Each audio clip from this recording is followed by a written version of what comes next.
OverDrive continues, brought to you by FanDuel, bringing you everything from the opening line to the final score. Bryan Hayes, the O-Dog, Jeff O'Neill, Jason Strudwick. We've got Luke Willson coming up later in the hour. Thursday nighter, battle of the AFC North, Steelers-Browns in Cleveland. And our buddy Eddie Olczyk coming up here in a moment on the Leafs win last night. The Leafs continuing to play well and winning games without Auston Matthews. Possibly losing Matthew Knies. We don't have an update on his status for the game on Sunday yet, but we'll see what comes of it. If he is out of the lineup, I don't know who they could possibly call up next. Yeah, but someone's and he's going to up. be on. Isn't that could that be concussion number 3? That's the thing about Knies. He's been hit pretty hard early in his career. So Sam that's Bennett something that's going to be monitored. Yeah, Big that's man. another Big man, thing, too. man. He's a big guy. He takes on a lot of physicality, and but he's got to figure a way out to I guess avoid it. I don't know how you go about doing that, but he's got to be a little bit more aware of where he is on the ice and what he's doing, and because that's a reality. If that is number 3, it's number 2 at least. Young in his career, that becomes a real issue. Yeah, it does. It's a real concern for Knies. Yeah. So he's got to figure that out. But that was a big win for the Leafs last night. And they hit the 20th game of the season, and they're 12-6-2. It's pretty incredible. You look at Florida's been playing pretty well. Tampa's been inconsistent. Boston's been a mess. Ottawa's under 500. There's a big buffer between the Leafs and Florida and the other teams in the division right now. They do the same thing every year. It's almost like you can go to sleep if you were a Leaf fan, and in October, and just go in a cave and say, I'm going to hibernate for a month because there's nothing to see here in October. Because they do the same thing every year, regardless of the coach, regardless of who's on the team. Subtractions, additions. They play 5 games, and you're like, maybe they're going to be okay. And then they play another 3 or 4 where you're like, maybe these guys actually might stink this year. And then they crank it up the next 10. You're like, they're damn good. They're damn good, and they might win the division. Let's get going. Yeah. They're like No clockwork. Same thing. Every No single Matthews, year. though. No Matthews Without for a third of Matthews, that. too. So it makes I think it's a little bit different. You think it's better? What does that mean for you, Struddy, that they're doing this without Auston Matthews? Define Because- better. So I think that the way they're playing without their star player who is a 50-goal scorer in his sleep, I think that they're finding ways to play the way Craig wants to. Because, Matthews makes a difference in quite a few games. So I think it's better, not that he should be hurt, but I think the start is maybe more believable because they don't have the guy for, what has it been, a third of the games? He hasn't been there. Mm-hmm. And they're winning as a team, playing the right way. More often than not, because you're not going to be perfect every night. So I actually think this one is, I don't think this is a mirage, Joe. I might actually be believing in this one. Yeah, well, that is a significant comment. Struddy's coming around on the Leafs. I am. I've always liked watching them play. And but it by was the always way, the it's same Mirage, thing. not Mirage.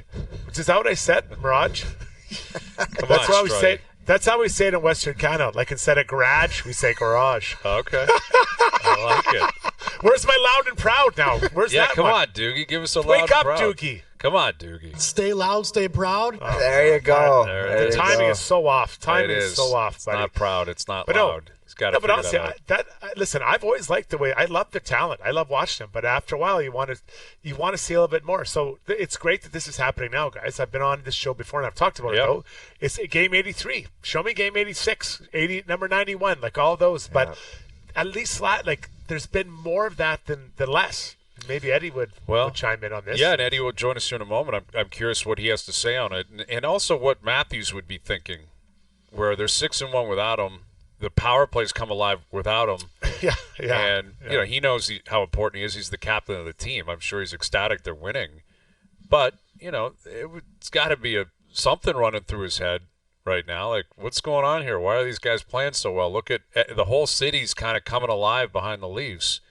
And I think in large part because there is an underdog element to it, because of the amount of injuries that they've had and because of how much they've relied on Matthews to have success in the past. Well, that better not happen either, Hayes. Like, you've seen it a million times in professional hockey where it's like big boys come back and then all of a sudden it's a love fest out there and it's a skill fest and you just completely, your identity is just it's in the toilet. Yeah. And it's like, why did we let that happen? And who helped create that? So they better know that it's a new way of doing things. So let's not get to that point. And that's kind of what I'm driving at. I'm hoping that Matthews is looking at this saying, like, I got to jump on this moving train and keep it chugging and adapt to the kind of way that they've been playing here when they've been having success.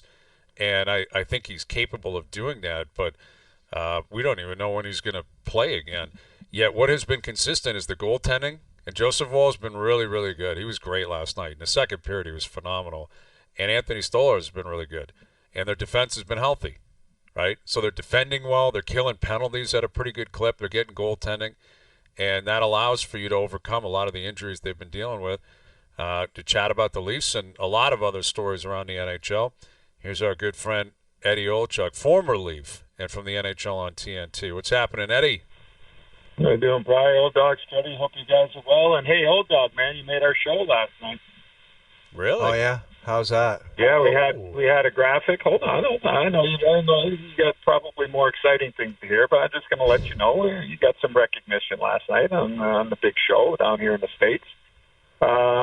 Sebastian Aho, 50, just set the record for the franchise for the most game-winning goals. He was tied with the guy that drafted him, and your former teammate, the legendary and Hall of Famer Ronnie Francis. They were tied.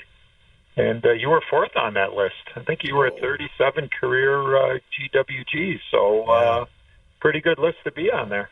Yeah, pretty quick work by Aho, too. Like, he's 58 for that kid. It doesn't seem like he's been around that long, Edzo. Like, the guy's doing something. I would say, though, is that I think that's a fair question. I mean, we kind of approached it a little bit, but, you know, especially now. 3-on-3. 3-on-3, right? Yeah. I mean, it's just, more opportunities, obviously, more ice and ice time, obviously, goes hand in hand. So, tip of the hockey helmet to you. I got my old Jofa on right now, so yes. I'm tipping it to you. So, it's a job nicely done. Thanks. Well, if you're going to go with that kind of prorated, I'm just going to give myself about 10 more, Eddie, because if there was 3-on-3 more when I played, you know that I would have been out there ripping home OT winners. So I'm moving myself up the list, and I'm adding 10 to it. I'd give you about 17 or 18, and there were 7 or 8 guys that probably took the overtime winners away from you when you really did. You know what I mean? So, exactly. So you would have had 50. You would have had 59. So Aho needs 2 more to go by you. There you go. That's right. O's back on top. That's right. Love that. Let's make sure it gets on TNT the next time we do a broadcast. Prorated. You got it. You got it. Well, Eddie, we were talking about the Leafs and how well they're playing. They're 12-6-2, and they're 6-1 without Matthews. And I'm curious. Maybe you can read the mind of Auston, or if you found yourself in this position at any point in your playing career where you got injured and all of a sudden your team took off, and if so, do you look in the mirror and say, do we have an Eddie O problem here? Like what is going on here? Why are they playing so well without me? Yeah, well, I seem to wear out my welcome every 3+ years wherever I was. So, I mean, my date of expiration ended up, really quickly, but. I'd have to think if there was any stretch like that. But, I mean, I think, he is, he's a premier player. We know that. And this is what you want. I mean, the pressure would be as if, the record was the opposite of what it is, right? And then all of a sudden now you're expected to be the so-called savior and come back. But I think he's a premier player, and, he's going to come back, and you're right. I mean, it's the timing aspect of it. No Dog and Struddy can speak to this as well as anybody. When the team is going and you've been off a while, and you could be on the ice and doing what you're doing, but I mean, you got to get up. You got to get up into game condition, and now all of a sudden you're a quarter of the way through the league, and you've kind of had a setback here. And I don't care how much off ice you're doing; it doesn't matter who it is or what training you're doing. Until you get back in game action, it's going to take some time. But when you do have your best players out and then they come back, it is that it does seem more times than not the foot comes off the gas a little bit, and it's like, okay, well, we got the big boy back, and he's going to go ahead and start doing what we know that he's capable of doing. So. I look at he'll be fine. He'll make the team better. You have to account for him when you're on the other team, and if you can just continue to play the way that you are. And again, I haven't seen the Leafs in person yet, but watching on TV, and obviously I didn't see the game last night because I was in Philadelphia last night with Carolina and the Flyers. But I think it won't. It doesn't matter. Like he's going to come back and he's going to play, and you're going to need him. Like if you want to make a run where I think that the Leafs can get to, as I said, in the middle of the summer, he's going to be right in the middle of it. He has to be right in the middle of it because in order to win, I mean, you need the depth, you need the guys at the center ice position. You got to be able to play a certain way, and you need a game breaker, and he certainly has that ability because all he needs is one chance in a game, and that could be the difference between moving on or winning a game or getting home ice come playoff time. Eddie, Matthew Knies took a pretty hard hit last night, and he's taken other hard hits over his career. And I know as a defender, it was easier to hit the bigger bodies than the smaller, quicker guys. So, are there adjustments that he needs to do in his game to maybe avoid these types of situations, to keep himself healthier? Yeah, I'm old school on this call, so I could speak to what it was like back in the early '80s, and I got hit my rookie year coming through the neutral zone playing for the Blackhawks. We were at home playing the New York Islanders, and Troy Murray was my line mate, and he'd give me the puck going up the right wing boards. It was a left-handed shot, and I entered the zone, and a guy by the name of Dave Langevin was probably about 6'3", 6'4", 212, and just built like a pillar. He was just a massive human, and I saw him in front of me, and then, I got over the blue line, and I dropped the puck, and I was looking at him, and then I was like, okay, well, the play isn't developing. I'm just hoping that Troy is somewhere in the area code, and I turned my head to see where the pass was going, and next thing you know, I turned my head back around, Struddy, and all of a sudden, I knew exactly what Dave Langevin had for breakfast, lunch, and dinner the night before. He laid me out, and the next thing I remember, our trainer, longtime trainer, Skip Bayer, who was in Chicago a long time and then in Pittsburgh, I'm laying on the ice, and, Skippy comes out there and, says, "Hey, kid, you all right?" And I said, yeah. And he goes, "You know where you are?" And I kind of looked around, and I was sitting up on my backside, and I looked around, and I said to him, now again, I'm going back to 84-ish. I looked, he said, and then when he said, do you know where you are or whatever? And I said, yeah. And then I said to him, why are all these people at our practice? And then, now again, Jeez. This is 84-ish. Skip there says, get him the hell out of here. He didn't bring me to the bench. He didn't, you know what I mean? He didn't, he said, get this guy out of here. And thank God he did, because at that time, it was pretty much, okay, you know where you are? Yeah, I'm in Chicago. How many fingers? Okay, it looks like 3.5, but and then you sit on the bench and you breathe a little bit and you get your bell rung, so to speak, and then you go back out there. So thankfully for me, he sent me down in the locker room, and I had a couple of days, and then you come back playing. But I think that's where I learned, Struddy. Long-winded here about Matthew Knies or any player, that the awareness. I just think, and having kids that have played the game and seeing how kids play now, I just think that sometimes the skating around out there not thinking that anybody is going to step up, or maybe not knowing the areas of the ice where you really got to have your head on a swivel, or at least know I'm going to have the mindset to fight to live another day, so to speak, mentality. And sometimes you just put yourself in that spot, and it's hard to get off those railroad tracks. And but you always, I think, I don't care what age group you are, you always have to assume somebody's going to step up on you. But there are certain players on the ice, probably less in the middle of the ice than in my era now, but there are certain areas is when you're coming in from behind the net in either zone, that's an area where you got to make sure you're looking through the goalie, looking through the net to see where the forechecking is coming, because that's some of the most dangerous area.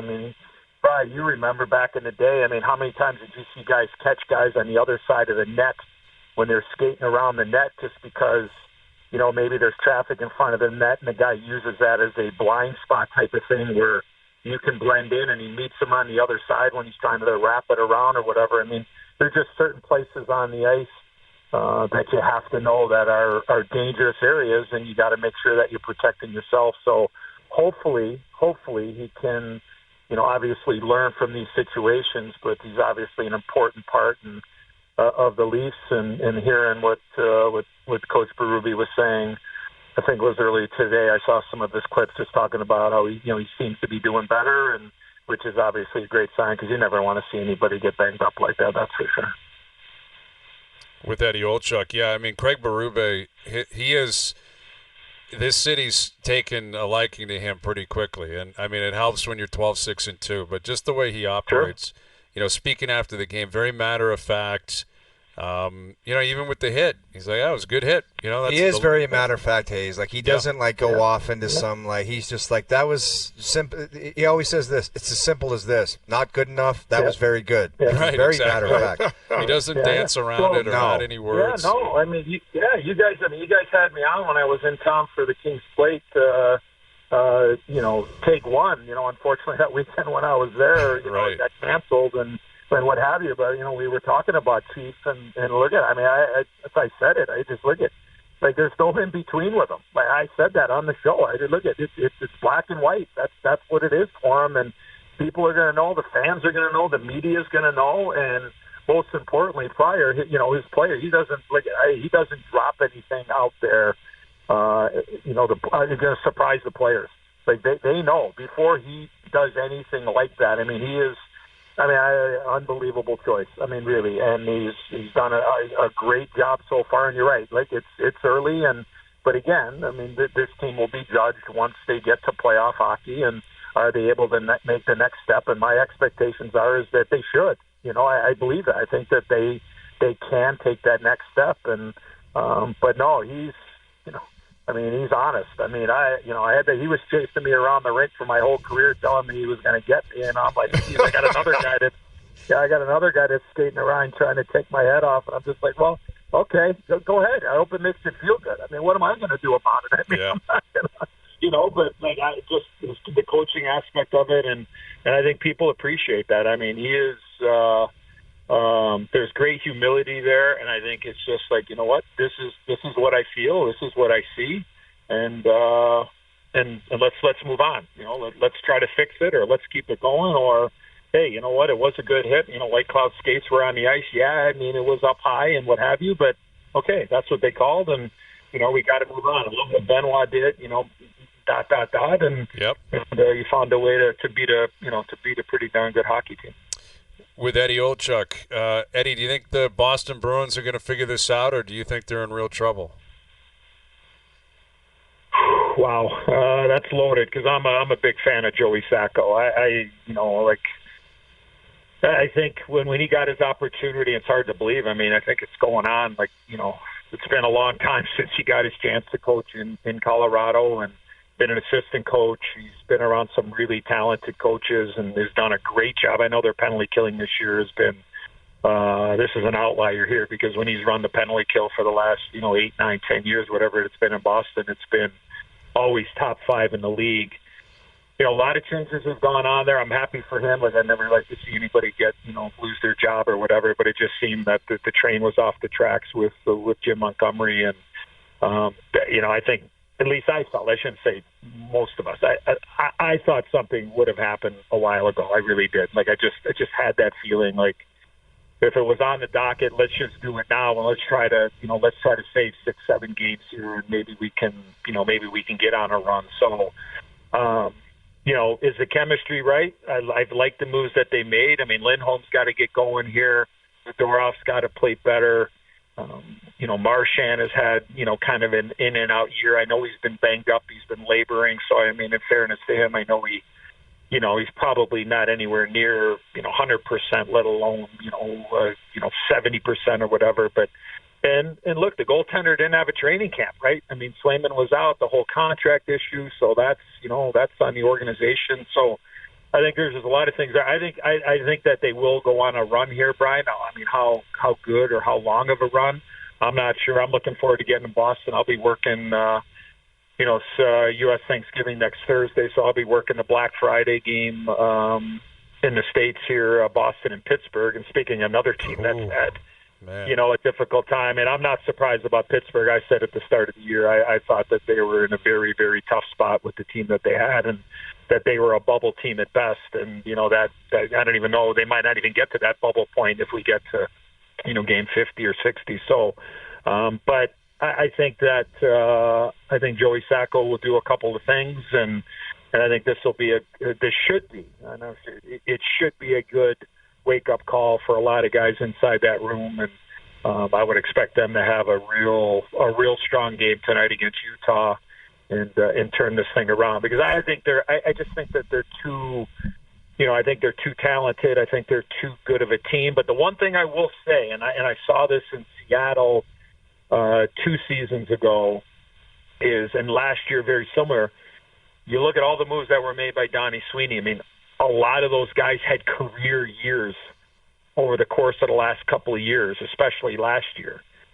And then all of a sudden, these guys, maybe a guy like Morgan Geekie isn't a 18 to 20 goal scorer. Maybe he is just a 10 to 12 goal scorer. You know what I mean? So when you have guys that all, have career years or, play really well for extended periods of time, but they're based on making runs in the playoffs. Like, this isn't about, getting 140 points in the regular season. Like, you lose in the first round, you lose in the first round. I mean, like that, there's going to be some accountability. And obviously, unfortunately for Jimmy Montgomery, he took the fall. So I believe Boston will turn it around. Now, is it good enough to be able to be a playoff team? I think it should be.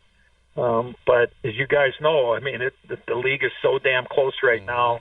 You can't afford to go, 10, 12 games where you're going 3-9, 3-9, 3-8-1. Like, it's too tough. It's just too difficult. So I would expect Joey Sacco to go in there and do a really good job. And the one last thing I will say about him, I mean, this is his second head coaching job. Like, you look at the job that a lot of second-time around coaches have done here recently. You think about Bruce Cassidy. You think about Mike Sullivan. You think about Craig Berube. Gerard Gallant. You think about Jim. You think about Gerard Gallant. You think about Jim Montgomery, right? Like, I mean, so there is the history here of guys that have gotten another opportunity. I mean, Bruce Cassidy, it took Butchie 13, 14 years, right, to get another gig, right, in the show. I mean, and he did a hell of a job in Boston, and then all of a sudden he goes to Vegas, and we know what happened a couple of years ago. No different than with Coach Berube, right? I mean, he got his first gig, and he gets the opportunity again in St. Louis, and what happens? Yep. He wins the Stanley Cup. I'm not saying that that's going to happen with Joey Sacco, but I just think that when you've seen what happened, he's interviewed in other places. I mean, I'm surprised. Like, I will say this, if I can, 2 things I just said. Like, I'm surprised that he hasn't gotten another opportunity. And then second thing is that, and Brian, you know this, is I think other leagues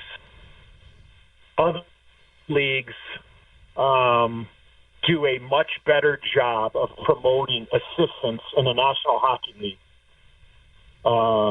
to give their guys an opportunity to get to the top tier in as far as in coaching. I think our league does a very poor job of promoting, of getting guys opportunities to take that next step. I don't see the promotion from within our league like I do in other leagues, if that makes sense. And I think there are a lot of terrific assistant coaches in this league that look at, quite frankly, I mean, they should get an opportunity. Now, the reason why, or are they being held back? Are the coaches promoting them enough? I don't think our coaches do enough to promote their assistants to get opportunities and other. There are some guys that are very good and really go beyond the call of duty, but I don't think it's as what it should be when we compare it to other sports leagues, how their coaches try to promote and help assistants and get them a chance to at least see what they can do at the highest level in the coaching position. Yeah, that's a good point, Eddie. It's always great catching up with you. We appreciate you doing this, and we'll do it again soon. Okay, guys. All right, and I won't forget that old dog. I'll make sure I get you on that the next time we get a Canes game or whatever. We'll make sure. So you should have had 59 because of some, the ice time and 3-on-3 and some people stealing some OT winners from you. All right, Eddie, I appreciate it, brother. It's great to okay, talk buddy. to you, man. All right, it's really nice to be with you, man. See you, buddy. Got it, guys. There's Eddie Olczyk joining us here on the Maple Toyota Hotline. Check out Maple Toyota's huge truck and SUV lineup, including Tundra, 4Runner, Highlander, and Grand Highlander, in stock and ready to deliver. Visit mapletoyota.com. Those prorated numbers, Strud, you probably would have had a couple more OT winners. Oh, yeah. I mean, I had one, right? Yeah. I think I gave Sid a minus. I mean, he probably still bothers him to this day, but he didn't back check hard enough. And it's his problem, not yours. Good players make other good players look average, right? Yeah. That's what we do. How about Eddie O giving Hayes he threw you a couple bones where you would know this. You would know about guys coming in the net. I was like, you didn't need to say Bry. I love how he includes me. I love Eddie Olczyk so much. Well, he threw a bone earlier that kind of made your blood boil when he said, Struddy, dog, you guys would know this. And I was like, you can't do it. You can't say it. You got to include Hayes. That's why he spun it around. Eddie always ends up equaling things out. Timing aspect of it, no dog and Struddy can speak to this as well as anybody. It hurts, man. As well as anybody. It crushes my soul every time you get excluded. He must not have hockey. He doesn't have hockey DB, Hazer? Right. He needs to know that. I played junior hockey, and I'd be aware of that, too. I could understand where he's going with that. Anyway, great catching up with Eddie. Luke Willson coming up. Luke will join us to set the scene on the NFL game tonight and Week 12.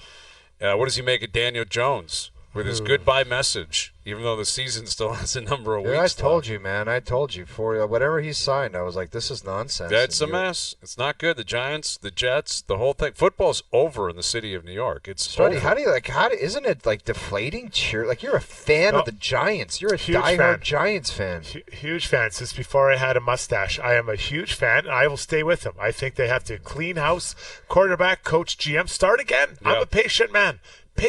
We have championships. We have so many championships, so we can be patient for the next one. You're willing to be patient. We'll see what Luke says about that. More. And Al's brother coming up. Hayes and Bro on the clock tonight. Overdrive continues. TSN 1050 and on TSN 4.